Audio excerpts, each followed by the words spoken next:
Histoire de l'âge de la Terre.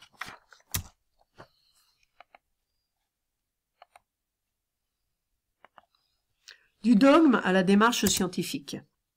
Pour les philosophes grecs, comme Platon mais surtout Aristote, la Terre est éternelle et garde perpétuellement son identité. Pour d'autres Grecs, comme les stoïciens, au contraire, la Terre était engagée dans une succession de créations-destructions, où à chaque fois le même monde était créé avec les mêmes êtres vivants et les mêmes événements. Équilibre perpétuel chez Aristote, répétition cyclique chez les stoïciens, dans les deux cas, il y a conservation du monde. Jusqu'au Moyen-Âge, les thèses d'Aristote prévalent, l'âge de la Terre n'est pas un sujet de dispute et les longues durées sont communément admises. L'intermède des chronologies courtes. Avec la révolution copernicienne, Copernic déclare que le Soleil est au centre du système solaire et non plus la Terre, les thèses d'Aristote sont écartées en faveur des thèses chrétiennes. Les idées de la création et d'histoire s'implantent dans la conscience commune. Ainsi, James Ussher se base sur des données bibliques et des généalogies connues des textes sacrés pour affirmer que la création a eu lieu au début de la nuit précédant le 23 octobre de l'an 4004 avant Jésus-Christ. Date étonnamment précise pour le début de l'histoire de la Terre. C'est ainsi que toute l'histoire de la Terre, formation des montagnes, empilement des couches géologiques, creusement des vallées, se trouve concentrée dans des courtes durées sans que cela pose problème. La Terre se forme et se structure au cours d'événements brefs et violents, dont le déluge est le principal. Puis des essais de démarche vers des temps longs apparaissent. Au XVIIIe siècle, des scientifiques commencent à se demander s'il est possible d'évaluer par une méthode rigoureuse l'âge de la Terre. Autrement dit, existe-t-il un chronomètre naturel qui permet d'estimer les durées de toute chose?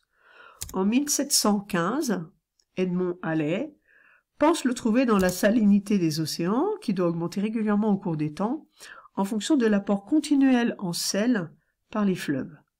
Il affirme alors qu'on trouvera très certainement de cette manière que le monde est bien plus vieux qu'on ne le pense, mais prudemment il ne donne pas de valeur chiffrée de l'âge de la Terre.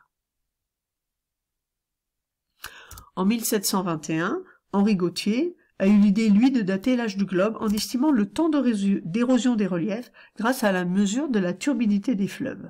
La turbidité correspond à la présence de fines particules qui troublent l'eau du fleuve. Ces fines particules sont issues de l'érosion des continents où coule le fleuve. Il affirme ainsi qu'en 35 000 ans, un continent serait entièrement nivelé.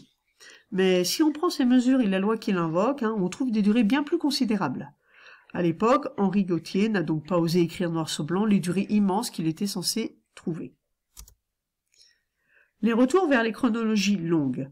Petit à petit, à partir des années 1760-70, on a vu le retour des chronologies longues. À cette époque, la géologie prend son essor et les observations minutieuses sur le terrain se multiplient. La géologie cesse d'être une science spéculative pour devenir une science d'observation. Le temps est mûr pour à la fois se libérer des contraintes bibliques et pour pleinement reconnaître la lenteur des phénomènes géologiques. En effet, un certain nombre de géologues de l'époque observent l'épaisseur incontestable des dépôts sédimentaires. Ils imaginent alors forcément des temps longs pour que de tels dépôts se fassent. Par exemple, ici à Bonifacio, au sud de la Corse, des bancs calcaires s'accumulent sur à peu près une centaine de mètres. En estimant les taux de sédimentation, ou alors les taux d'érosion des montagnes, et en les supposant constants au cours des temps géologiques, des géologues arrivent finalement à des âges bien supérieurs, à des âges de plusieurs millions d'années pour la formation des couches sédimentaires. Georges-Louis Leclerc, alias Buffon, de son côté, a eu l'idée en 1778 de se servir du refroidissement de la Terre. Il affirme que la Terre était au début de son histoire entièrement en fusion, qu'elle s'est ensuite consolidée et lentement refroidie. Il met en œuvre une démarche expérimentale. Il porte au rouge des boulets de fer de différents diamètres et mesure des temps de refroidissement. Le premier temps de refroidissement qu'il mesure correspond au temps mis par le boulet pour devenir touchable sans se brûler. Le second est celui où on retrouve la température initiale du boulet en comparaison avec un boulet de même diamètre qui n'a pas été chauffé au rouge. Il obtient les résultats suivants. Voici le tableau de résultats. À l'époque, on mesurait des longueurs en pouces. Et on peut les mettre sous forme graphique. On se rend compte alors que l'évolution des temps de refroidissement mesurés sont proportionnels au diamètre des boulets. Cela lui a permis d'extrapoler avec le diamètre de la Terre qui était connu grâce à Eratosthène à l'époque, qui était de 941 millions de pouces, et d'extrapoler cette valeur, ici en abscisse, le diamètre de la Terre, pour obtenir un temps de refroidissement en minutes, qu'il convertit ensuite en années, et il conclut à un âge de la Terre de 74 047 ans. Ces âges lui semblent alors suffisants, mais il les trouve plutôt insuffisants pour les concilier avec les phénomènes géologiques. Au XXe siècle, des controverses sur l'âge de la Terre apparaissent, qui opposent les biologistes et géologues d'un côté, tels que Lamarck et Darwin, et des physiciens de l'autre, dont Lord Kelvin. Au début du XIXe siècle, le temps long de la géologie est accepté, mais long jusqu'à quel point? Donc d'un extrême, on tombe dans l'autre extrême. Les partisans de l'uniformitarisme, dont le chef de file est Charles Lyell, affirment que le globe n'a pas subi de transformation particulière au cours des temps et que son âge s'étire à l'infini. Ils pensent également que les agents qui ont façonné la Terre ont toujours été de la même nature et de la même intensité que ceux qu'on voit aujourd'hui. Il invente le principe d'actualisme. Charles Darwin, biologiste, père de la théorie de l'évolution, s'intéresse à la question de l'âge de la Terre. En 1859, il estime à 300 millions d'années le temps mis par la mer pour creuser la vallée de Wild, dans le sud de l'Angleterre où il vit. Il a extrapolé un taux d'érosion actuel. Cette durée lui semble compatible avec l'évolution biologique et les lents processus de la sélection naturelle, qui expliquent la biodiversité. En 1862, Lord Kelvin, physicien britannique, s'attaque lui au fondement de l'uniformitarisme. Si la Terre se refroidit, son énergie thermique a nécessairement diminué au cours des temps, amenant une baisse de l'intensité des phénomènes géologiques et une modification de son aspect général. En supposant que la température initiale du globe était homogène et égale à la température de fusion des roches, et en utilisant les lois de diffusion de la chaleur de Fourier, qui est un refroidissement par conduction, il calcule un temps pour que le gradient géothermique, là vous le voyez sur le graphique, le gradient géothermique c'est l'augmentation de la température avec la profondeur, atteigne la valeur actuelle de 37 degrés par kilomètre. Il propose alors un âge de la Terre compris entre 20 et 100 millions d'années. Le calcul de Lord Kelvin ouvre alors une fameuse polémique car les géologues sont persuadés que les durées qu'il propose sont insuffisantes pour expliquer les processus géologiques. Pour eux, les géologues, il faut au minimum un âge de 300-400 millions d'années pour expliquer leurs phénomènes géologiques.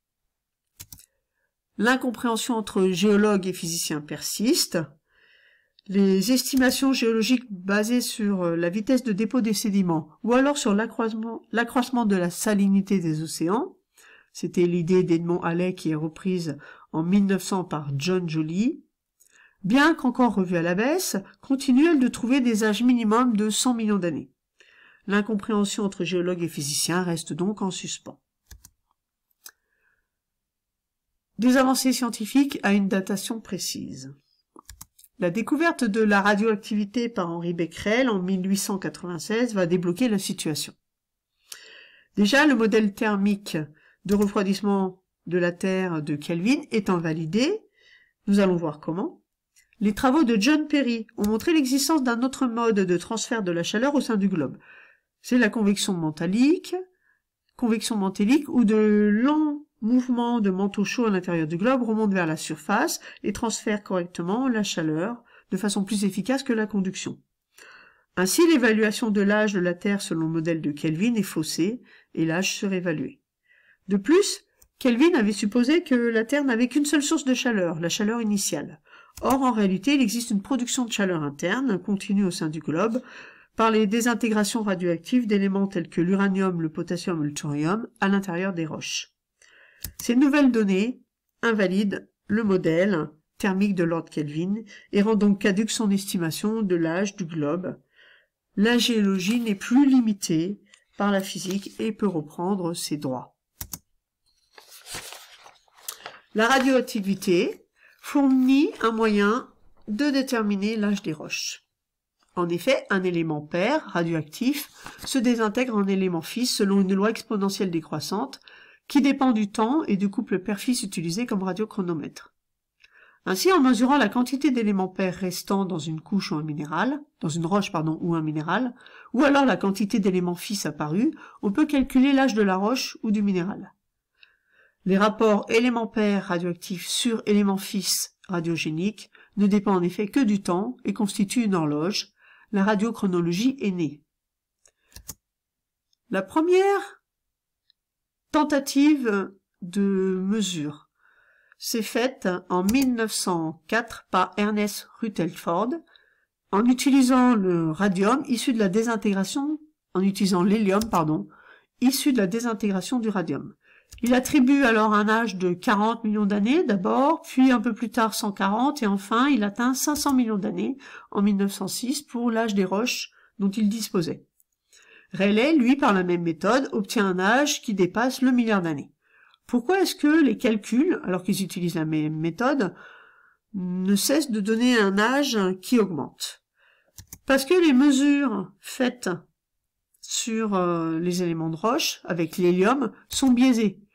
L'hélium, en effet, ne reste pas confiné dans la roche, mais s'échappe, et d'autre part, il n'est pas uniquement issu de la désintégration du radium, mais aussi d'autres éléments radioactifs. En 1935, donc la méthode d'hélium, avec l'hélium, présente un biais. En 1935, Alfred Nier fait progresser les méthodes, en mettant au point un appareil de mesure des rapports isotopiques qu'on appelle le spectromètre de masse. Il définit aussi la notion d'isotope. Ce sont des éléments chimiques qui ont le même nombre de protons, mais un nombre de neutrons différent, donc une masse différente. 3 suites de réactions permettent de réaliser des datations. Donc il utilise plusieurs radiochronomètres, l'uranium 238 plomb 206, l'uranium 235 plomb 207 et le thorium 232 plomb 208. Et finalement, il trouve que les roches, donc il a fait des mesures de rapports isotopiques, donnent des âges de 2,57 milliards d'années. En 1953, un nouveau progrès dans l'estimation de l'âge du globe provient de l'analyse de la composition isotopique des météorites. Pourquoi utiliser les météorites? Nous allons voir comment se forme le système solaire. D'abord, une nébuleuse qui est formée de poussière interstellaire.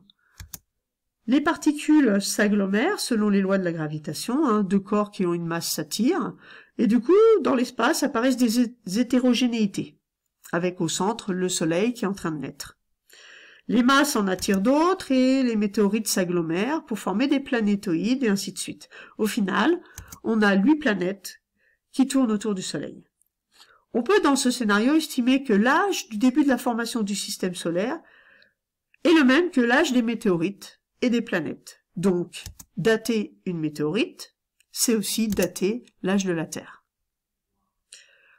Ainsi, Claire Patterson montre à partir de la méthode uranium-plomb appliquée à des météorites que la Terre, et les météorites du coup, sont formées au même moment à partir d'un réservoir identique. Il y a 4,55 milliards d'années. Cet âge est confirmé par d'autres méthodes radiochronologiques, comme la méthode potassium-argon ou rubidium-strontium, et il est finalement accepté par la communauté scientifique dans les années 1970, qui confirme cet âge grâce à des datations de roches prises sur la Lune. L'âge de la Terre fait donc consensus, il est de 4,57 milliards d'années.